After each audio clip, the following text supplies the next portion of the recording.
Guys ये है Tata Curvv EV.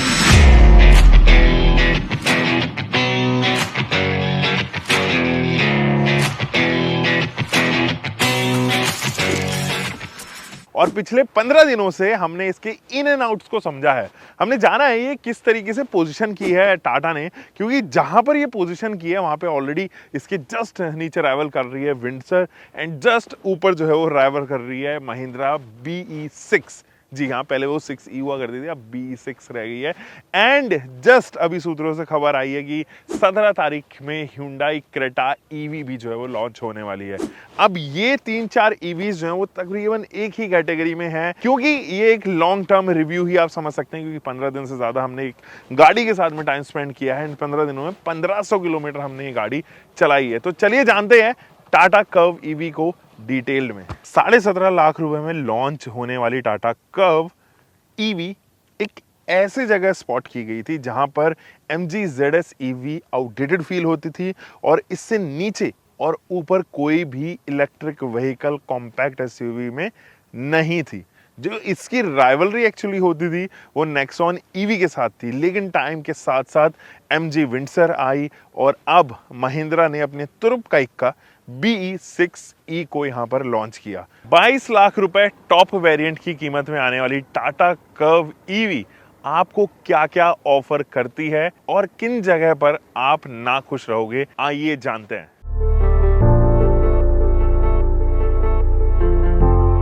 दोस्तों मैं आपको दिखाने वाला हूं पहले टाटा कर्व EV का रियर व्यू। अब ये रियर लुक अगर आप देखोगे तो लोगों ने इसको जो है काफी पसंद किया है। लोगों ने बताया कि जैसे लंबोर्गिनी उरस जैसे ये लगती है पीछे से, एंड एक्चुअली डिजाइन क्यूज उसके जैसे लगते भी हैं। तो पीछे से कुछ कूपे स्ट्रक्चर होने की वजह से कहीं ना कहीं वो DNA जो है वो मैच होता हुआ नजर आ रहा है टाटा और लंबोर्गिनी का। तो इस वजह से पीछे से लोगों ने इसको लंबोर्गिनी उरस देसी वर्जन का नाम दिया है।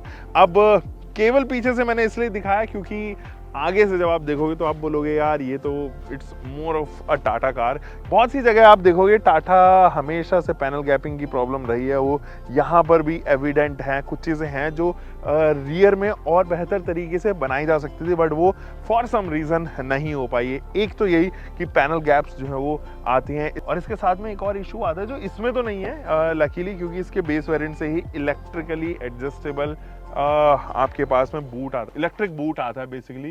तो आप बस बटन दबाओ और ये जो है वो क्लोज हो जाता है। थोड़ा स्लो ज़रूर है, अगर थोड़ा फास्ट होता जैसे आप लग्जरी कार्स में देखते हो तो ज़्यादा मज़ा आता। लेकिन अगर आप कर्व पेट्रोल लेते हैं, डीजल लेते हैं, अगर आप नॉन इलेक्ट्रिक बूट वाला वर्जन लेते हैं, क्योंकि उसके बेस में या मिड में जो है वो नहीं आता है, वहाँ पर ना इसमें स्टक होने की प्रॉब्लम है। यहाँ पे स्टक हो जाती है और फिर इशू होता है और आपको थोड़ा एक्स्ट्रा पावर लगा के उसको बंद करना पड़ता है वहां पर। तो वो क्वालिटी अभी भी जो है वो उस स्टैंडर्ड पे जाना थोड़ा सा डिफिकल्ट नजर आ रहा है। बाकी कुछ और चीजें दिखाता हूँ। देखो सबसे पहले तो अगर आप ये टायर्स देखेंगे, बहुत अच्छे एलॉय व्हील्स इसके ऊपर जो है वो रैप्ड है। इनके ऊपर जो रैप्ड टायर्स हैं, हालांकि वो 55 सेक्शन के ही हैं, बड़ी अच्छे लगते हैं और अलग से एक आइडेंटिटी देते हैं ये टायर्स, जिसकी वजह से टाटा कर्व EV जो है वो स्टैंड आउट करती है अपने सेगमेंट में भी। एंड इनफैक्ट अगर आप कहीं जा रहे हो, मार्केट प्लेस पे हो और दोस्तों को फ्लॉन्ट करना हो, तो ये टायर्स कहीं ना कहीं एक एक्स्ट्रा एफर्ट लगाते हैं इसके ओवरऑल डिजाइन को और सुंदर बनाने में। इसके साथ में चारों तरफ ये जो पियानो फिनिशिंग ऑफर की गई है ना, शुरू में तो हमने भी काफी क्रिटिसाइज किया, बट अब धीरे धीरे करके जब हम इस्तेमाल कर रहे हैं ना, तो पता चला कि ये जिस ग्रेड का पियानो फिनिश है that is not the same grade which is used in interior, जो इंटीरियर में इस्तेमाल किए जाते हैं। इस वजह से इसका हार्डनेस लेवल थोड़ा ज्यादा रेजिस्टेंट है ये टू द स्क्रैचेस। अगर आप स्क्रैच वगैरह मारने की भी इसमें कोशिश करोगे तो इतनी जल्दी आएंगे नहीं। हाँ, एक चीज और है, अगर आप देखोगे जहां पर ये प्लास्टिक की क्लैडिंग लगी हुई है तो होती है सारी गाड़ियों में, वो थोड़ा सा ना हार्ड प्लास्टिक का इस्तेमाल किया जाता है, उसके अंदर हार्ड ग्रेड का प्लास्टिक इस्तेमाल किया जाता है। यहाँ पर वो नहीं हुआ है, तो हो सकता है कि कंपैरेटिवली जब आप दूसरी गाड़ियों से कंपेयर करें या इनफैक्ट टाटा की गाड़ियों से कंपेयर करें तो यहाँ पर ज़्यादा स्क्रैचेस नजर आए। EV की बैजिंग इधर है एंड ये पीछे तक जाता है। इसके साथ में आने वाले ये जो फ्लश डोर हैंडल्स है ना भाई, ये डिज़ाइन में तो बहुत अच्छे लगते हैं, बट अगर टाटा इनको महिंद्रा XUV 7W जैसा बेहतर बना पाती है, इनफैक्ट विंडसर जैसे बना पाती, जिसमें पॉप आउट भी हो जाता है, तो ज़्यादा बेटर होता। अब होता क्या है कि अगर आपके हाथ में कुछ चीज़ है और आप सामान लेके इसको खोलना चाहते हो और एक हाथ दूसरे हाथ में भी सामान है, तो आपके लिए ये दबाना फिर ये खोलना वुड बी टिपिकल। तो थोड़ा सा स्ट्रेस क्योंकि ज़्यादा लगता है, जान लगती है यहाँ पे इसको मैन हैंडल करने में, इस वजह से मुझे लगता है कि ये और ऑपरेशनल किए जा सकते थे। यहाँ से क्रोम हटाई गई है, ब्लैक पट्टी जो है वो यहाँ पे लगा दी गई है और हाइट इसकी मोर और लेस नेक्सॉन जितनी है, थोड़ी सी ज्यादा ही होगी। और ग्राउंड क्लियरेंस की अगर हम बात करें तो 186 मिलीमीटर की अगर आप लॉन्ग रेंज वर्जन खरीदते हो, शॉर्ट रेंज में 190 है। मुझे इसकी परेशानी नहीं हुई, मुझे इसमें जरा भी कि नीचे से कहीं लग गई हो, अड़ गई हो, उसमें कोई परेशानी नहीं है। छोटा सा अपर्चर, आप अप्रोच एंगल देखेंगे, पीछे डिपार्चर एंगल भी कुछ ऐसा बहुत कम नहीं है कि आपको लगे कि यार पीछे से जो है वो लग रही है गाड़ी या आगे से लग रही है। तो छोटे मोटे ऑफ रोड हो या उबड़ खाबड़ रास्ते हो तो ईजिली कर लेती है। कहाँ पर गड़बड़ है ऑफ रोड करने में, वो है सस्पेंशन। उसके बारे में बात करें क्योंकि ये बॉर्न ईवी नहीं है, it is an adopted EV और नेक्सॉन ईवी के जो है वो प्लेटफॉर्म के ऊपर ये बनी हुई है। अब यार फ्रंट लुक से ना ये मोर और लेस नेक्सॉन ईवी ही लगती है और मतलब बहुत ज़्यादा ऐसा चेंज नहीं है, बदलाव नहीं है। पंच खड़ी हो, नेक्सॉन ईवी खड़ी हो, कर्व ईवी खड़ी हो, अगर उनके सामने की प्रोफाइल है ना, आपको बोल दिया कि आप बताओ कौन सी गाड़ी कौन सी है, तो डेफिनेटली फॉर अ श्योर आप डिस्टेंस पे अगर आप खड़े हो आप नहीं बता पाओगे until unless you are a car head. तो वहां पर जरूर चीजें जो है वो बदलती हुई नजर आती है। अब इसके फ्रंट में क्या चीजें हैं जो बदलती हैं एक्चुअली टाटा नेक्सॉन से, एक तो ये वाला जो पैनल है वो कम्प्लीटली चेंज्ड है और यहाँ पर आपको 2 पार्किंग सेंसर्स भी ऑफर किए जाते हैं। तो ये ग्रिल वाला पार्ट, नीचे लोअर ग्रिल आप कह सकते हो उसको, वो वाला पार्ट एक तो वो है। एक चीज ना यहाँ पर टाटा बार बार यही गलती कर रही है, इनफैक्ट बहुत सारे ओईएम्स कर रहे हैं, फ्रंट में ही जो है वो चार्जिंग पैनल जो है वो दे देती हैं। 2 चीज़ों को मैं कंसर्न करना चाहूँगा, एक तो इसकी पोजीशनिंग, यहाँ पर पोजीशन ना करके इसको साइड में अगर पोजीशन किया जाए तो ज़्यादा बेहतर रहेगा। रीज़न भी सामने से जो गाड़ियाँ जल्दी हिट होती हैं और जनरली जो एक्सीडेंट्स होते हैं वो फ्रंट टू फ्रंट ही होते हैं। फ्रंट का अगले वाले का जो है वो बैक लगता है, इसका फ्रंट लगता है, हमारा फ्रंट लगता है। तो यहाँ पर जो है वो अगर ये यहाँ से हिट होती है तो चार्जिंग का जो पूरा इकोसिस्टम है वो डैमेज होने के प्रोपोर्शन बढ़ जाते हैं, प्रोबेबिलिटी जो है वो बढ़ जाती है। इसलिए फ्रंट की जगह साइड में होना ज़्यादा बेहतर रहता है। इनफैक्ट अगर आप फ्रंट में यहाँ पर हिट करते हो तो आप 10% पे हो, 15% आप घर ही जा रहे हो, चार्ज करने की जो सुविधा है वो हो नहीं पाएगी उस तरीके से अगर ये फ्रंट से हिट होती है। दूसरा सबसे बड़ा ड्रॉबैक ये है कि अगर आप इसको इलेक्ट्रिकली खोलना चाहते हैं तो आपको सिग्नल देना होगा अंदर से और वो बटन दबाना होगा, तब जाके जो है वो अनफोल्ड होगा।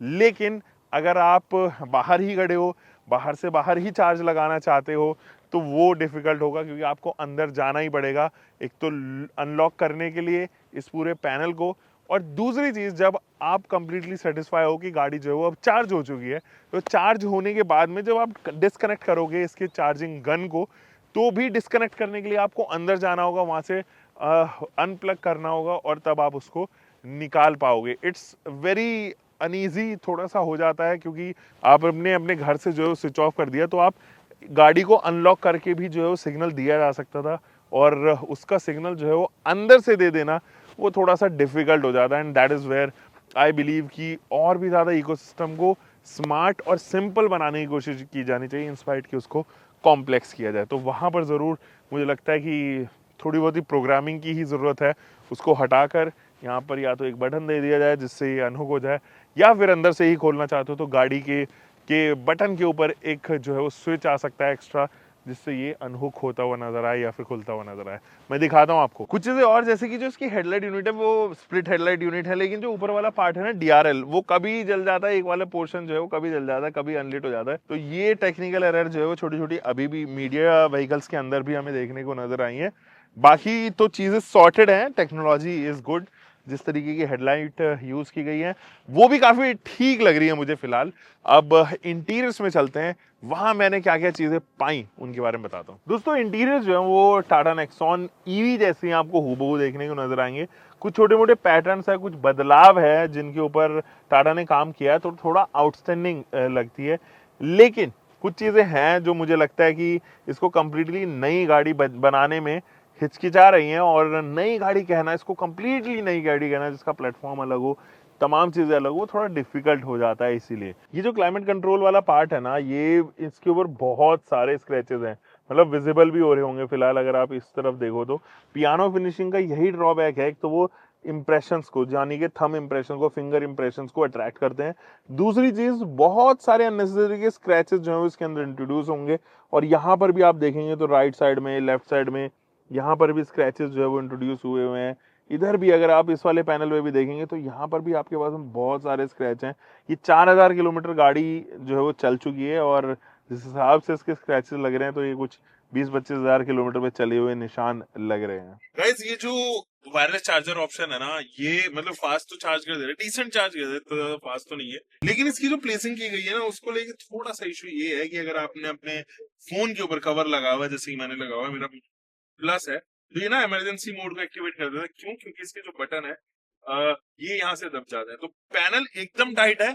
कवर के साथ में अगर आप लगाते हो अपने फोन को तो थोड़ा सा शिकायत जरूर रहने वाली है। यहाँ से भी जो आर्मरेस्ट है वो एक्सेसिबल तो है, but it is not adjustable, तो ये फिक्स्ड है।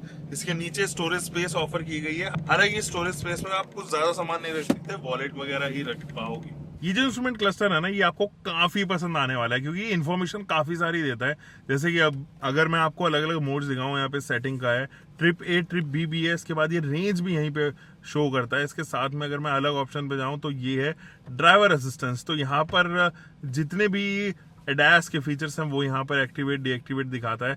इसके साथ में आता है ये tyre pressure monitoring system and energy analytics में हिस्टोग्राम बताता है, यानी कि ग्राफ्स वगैरह दिखाता है कितना कंजप्शन है मीडिया। एंड फिर आता है ये नेविगेशन। अब ये नेविगेशन मेरे को पर्सनली काफी पसंद आता है, क्योंकि आप चाहो तो इसको इतने पे भी रख सकते हो, और आप चाहो तो पूरी स्क्रीन पे भी नेविगेशन जो है वो एक्टिवेट कर सकते हो। ये थोड़ा कमाल का लगता है मुझे। और फिर आता है नोटिफिकेशन एंड लास्ट में एनर्जी इन्फो के साथ सेटिंग का ऑप्शन। तो ये इंफोटेनमेंट सिस्टम तो अच्छा है, लेकिन एक चीज और है जो मुझे इसमें थोड़ी कमी लगती है, वो ये है कि जैसे ही आपका एडास किक इन करेगा ना, फॉर एग्जाम्पल आपने जो है उसको ट्रिप मीटर पे रखा हुआ है, तो एडास किक इन करते ही ड्राइव असिस्टेंट पर चला जाता है, लेकिन मुझे ट्रिप मीटर जो है वो कंटिन्यूसली चाहिए, तो इसलिए ट्रिप मीटर से जो है वो डीएक्टिवेट हो जाता है। यहाँ पे थीम्स वगैरह भी बहुत सारी आपको मिल जाएंगी, तो ये it is one of the best thing which I can actually से फॉर श्योर जो कर्व के अंदर ऑफर की गई है। एक और फीचर जो आपको काफी पसंद आने वाला है, that is 360 degree camera. And ये जो कैमरा है ना, वो लिटरली बहुत शार्प है। मतलब इस सेगमेंट में आने वाली जितनी भी गाड़ियां, मुझे लगता है इससे बेटर कैमरा जो है वो कोई गाड़ी ऑफर नहीं कर रही। एक दरवाजा खोला हुआ है इसलिए एरर दिखा रहा है इस वाले से, और स्मूथ ऑपरेशन है भाई, बहुत गजब का जो है वो सिस्टम है आपको यहाँ पे ऑफर किया गया है, इंफोटेनमेंट सिस्टम दिया गया है। और अगर मैं यहाँ से आपको दिखाऊं तो touch response is good, not the best, but हाँ आपको ये इरिटेट कभी नहीं करने है। ऐसा ओवर हीटिंग की प्रॉब्लम जो है वो अभी तक तो मुझे इस गाड़ी में इस इंफोटेनमेंट सिस्टम में नहीं आई। इसके अंदर आने वाले जो स्टीयरिंग व्हील है, इसके ऊपर कट्स बहुत सारे हैं, मतलब लेदर टच को जस्टिफाई करने के लिए बहुत सारे कट्स लगाए हुए हैं, जो इसको थोड़ा सा अनप्लेजर बना रहा है। अगर ये एक ही होता या सिंगल कॉन्ट्रास्ट होता है, इसमें डुअल कॉन्ट्रास्ट दिए गए हैं ताकि ये बॉडी में आने वाले ये जो आप सॉफ्ट टच मटेरियल देख रहे हो, लेदरी टच देख रहे हो, उसके साथ में मेट हो जाए, और साथ ही साथ जो दूसरा डुअल टोन ब्लैक है उसके साथ में भी यहाँ पर मेट हो जाए। अब यहाँ पर जो है वो आप देखेंगे यहाँ पे सेट एंड फिनिश भी ऑफर किया गया है, फ्लैट बॉटम दिया गया है, एंड कुछ स्क्रैचेस जो है वो आपको इसके पैनल के ऊपर भी देखने को नजर आने वाले, क्योंकि ये one of the most use thing है इन अ व्हीकल। और जब आप मैन हैंडल इसको करते हो तो तब जरूर आपको रियलाइज होता है कि यहाँ पर स्क्रैचेस डेवलप हो गए। इसके साथ अगर आप ये सीट्स देखो ना, ये लिटरली बहुत कंफर्टेबल सीट्स हैं, ये दोनों तरफ से ग्रैब कर लेती हैं, लंबे सफर में परेशान नहीं करती, और कंफर्ट आपका बना रहता है। लंबा सपोर्ट भी इसका काफी अच्छे से डिजाइन किया गया है। यहाँ पे भी आप ये फ्लफी कैरेक्टर देखोगे, यहाँ पे जो है वो एक्सेस फ्लफ है, ताकि ये बिल्कुल उस कैविटी के अंदर जो है फिक्स हो जाए जहां पर लंबार की जरूरत पड़ती है। गाइस, आप जब सेकंड रो के बारे में बात करते हैं ना, तो ये गाड़ी के अंदर आपको वो वाली फील नहीं आएगी जो आप 20-25 लाख रुपए देते टाइम एक्सपेक्ट करते हो, क्योंकि ये ना नेक्सॉन से थोड़ा सा स्ट्रेच करके बना दी गई है। तो ऑलरेडी ये थर्ड पैनल तक, यानी कि सी पिलर तक जो है वो नेक्सॉन ही है। अब ऐसे में क्या होता है ना कि वो स्पेस निकाल पाना थोड़ा डिफिकल्ट हो जाता है। अब व्हील बेस सेम है, 2550 या 2560 मिलीमीटर के करीब जो है वो व्हील बेस है, और यही रीजन है कि जो नी रूम आप देख रहे हो या लेग रूम देख रहे हो, वो तमाम चीजें जो है वो बहुत ज्यादा नहीं है।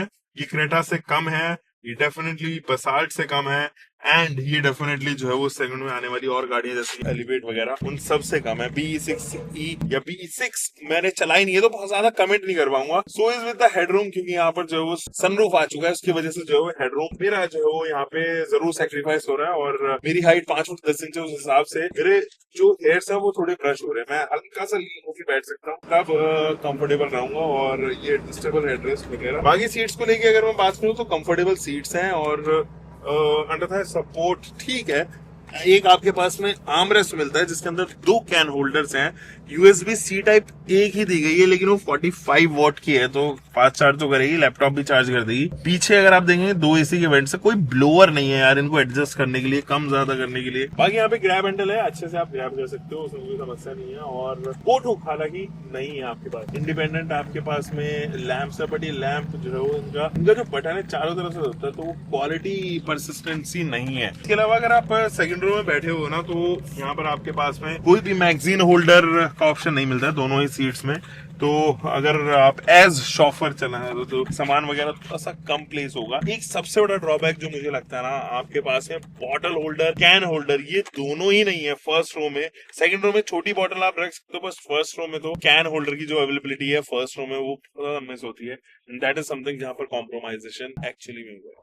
गाइस, टाटा कर्व ईवी एक ऐसी जगह पोजीशन की गई 3-4 महीने पहले जहां पर प्लेयर्स नहीं थे, लेकिन अब प्लेयर्स आने की वजह से ना वो वैल्यू फॉर मनी क्रेडिबिलिटी कहीं ना कहीं लूज हो रही है। 17.5 लाख रुपए में लॉन्च हुई थी and it was the benchmark for Tata. Guys, Tata Curvv EV को चलाते हुए काफी टाइम तो हो चुका है डेफिनेटली, और इसके अंदर ना कुछ चीजें हैं जो मैं आपको बताना चाहता हूँ। एक तो ये कि जब आप राउंड द कॉर्नर्स गाड़ी को चलाते हो तो इसके हल्के से व्हील स्पिन होता है, डिस्पाइट ऑफ द फैक्ट कि इसके अंदर ट्रैक्शन कंट्रोल ऑन रहता है। तो राउंड द कॉर्नर जैसे आप अचानक से इसको एक्सेलरेट कर रहे हो कॉर्नर के ऊपर, तब ये प्रॉब्लम आएगी। दूसरी चीज, टाटा कर्व ईवी के जो सस्पेंशन सेटअप है वो एक्चुअली एक आइस के हिसाब से ज्यादा ट्यून्ड लगते हैं। वो ईवीज के हिसाब से इसलिए नहीं है क्योंकि टाटा कर्व ईवी जो है वो एक्चुअली टाटा नेक्सॉन ईवी के प्लेटफॉर्म के ऊपर बेस्ड है और थोड़ा सा उसको स्ट्रेच किया गया है। And Tata Nexon EV is also not a born EV, उसको भी एडॉप्टेड ईवी के तौर पे ही इस्तेमाल किया है टाटा ने। तो वो कहीं ना कहीं जो है वो आपको रियलाइज होगा कि हाँ यार, कुछ चीज़ें हैं, कमियां इसके अंदर जो अभी भी परफेक्ट होनी बाकी है।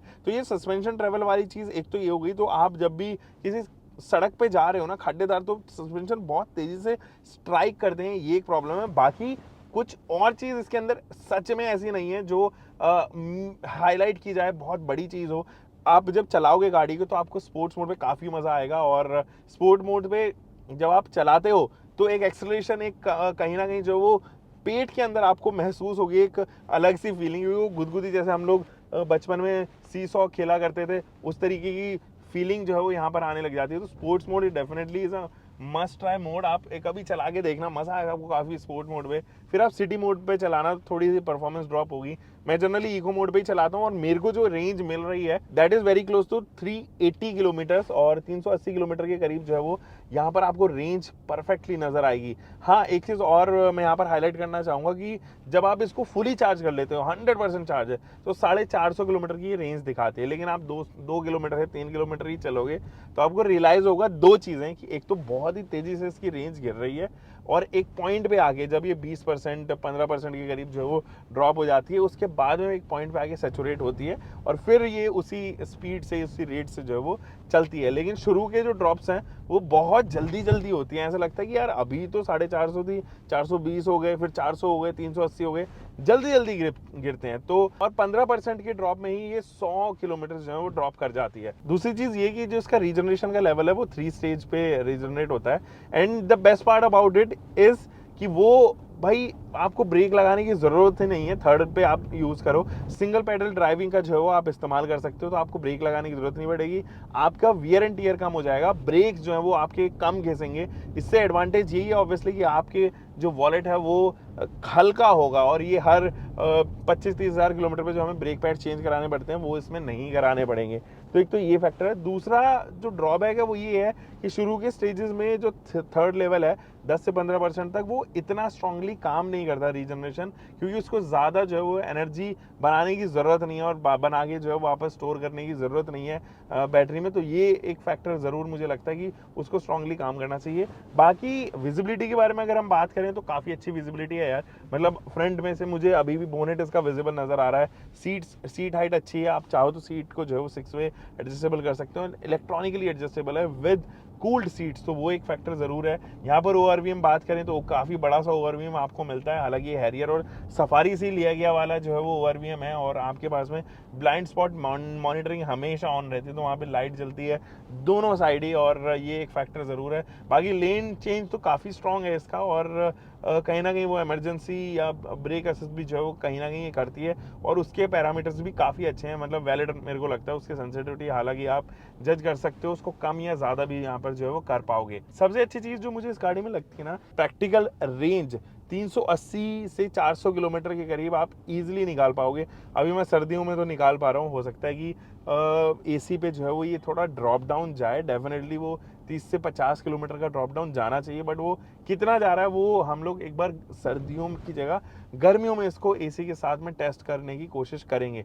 और कुछ चीज़ें और हैं, जैसे कि रियर का जो व्यू है वो काफ़ी ऑब्स्ट्रक्ट होता है, और वो IRVM की वजह से नहीं, पीछे के एंगल की वजह से होता है, क्योंकि जो इसका स्लोप लाइन है वो काफ़ी डिक्लाइन है, और तब जब ये नीचे की तरफ जो है वो झुकती है एक 45 डिग्री के एंगल में, तो वो विंडशील्ड जो है वो उस तरीके का एंगल नहीं दे पाता, उस तरीके की विजिबिलिटी यहाँ पर ऑफर नहीं कर पाता, and that is where you will feel कि हाँ यार विजिबिलिटी होनी चाहिए थी, पीछे से ज़रा बॉक्सी होती तो ये डिज़ाइन जो है वो काफ़ी बेहतर होता। अब देखो लुक्स के मामले में ये बढ़िया लगती है देखने में, और लोग इसको जो है वो मुड़ मुड़ के देखते हैं, स्पेशली इसके रियर एंड से, लेकिन जितना हम लोग एक्सपेक्ट कर रहे थे ना इस डिज़ाइन फिलॉसफी को लेके जो इंडिया में आई है, उतना ही लव मिला नहीं इस गाड़ी को, और आप सेल्स देखोगे तो उस पैमाने की है नहीं। मैं ईवी के बारे में बात नहीं कर रहा, मैं आइस के बारे में बात कर रहा हूँ, क्योंकि that is where sales comes from, और उस तरीके का प्यार एक्चुअली में इसलिए नहीं मिला क्योंकि बॉक्सी डिज़ाइन जो है वो हम लोग काफ़ी सालों से देखते हुए आ रहे हैं, ट्राइड एंड ट्रस्टेड डिज़ाइन है,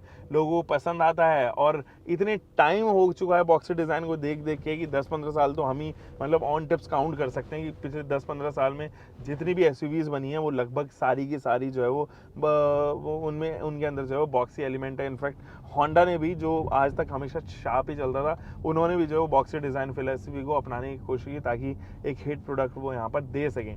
तो कर्व ईवी के साथ में क्योंकि कूपे लाइक प्रेजेंस है और ये नया डिज़ाइन फिलॉसफी, तो लोगों को देखने में अच्छा लगता है, लेकिन खुद के साथ जब खरीदने की बारी आती है तो वो बहुत ज़्यादा इन्वेस्ट करना नहीं चाहते हैं। और बाकी इसकी हेडलाइट यूनिट भाई रात में तो बहुत अच्छी है, मतलब काम अच्छा किया है वहाँ पे टाटा ने, और काफ़ी लंबा थ्रो देती है, लो बीम हाई बीम दोनों ही काफ़ी बेहतरीन है, एंड ऐसे में आपको जो है वो एक अच्छा हेडलाइट यूनिट का जो है वो थ्रो जब मिलता है तो डेफिनेटली फॉर श्योर आपकी जो रात की ड्राइव है वो काफ़ी अच्छी निकलती है, और रात में आप लंबा चल सकते हो। क्योंकि क्या होता है ना कि जब आपके पास में हेडलाइट यूनिट की इतना अच्छा थ्रो नहीं है तो आप ना थोड़े देर के बाद में टायर्ड हो जाते हैं, क्योंकि आपकी आंखों को कंसंट्रेट बहुत ज़्यादा करना पड़ता है, देखना पड़ता है रास्ते में कोई आ तो नहीं रहा है या फिर कोई ऐसी छोटी मोटी चीज़ तो नहीं है जो मैं मिस कर जा रहा हूँ।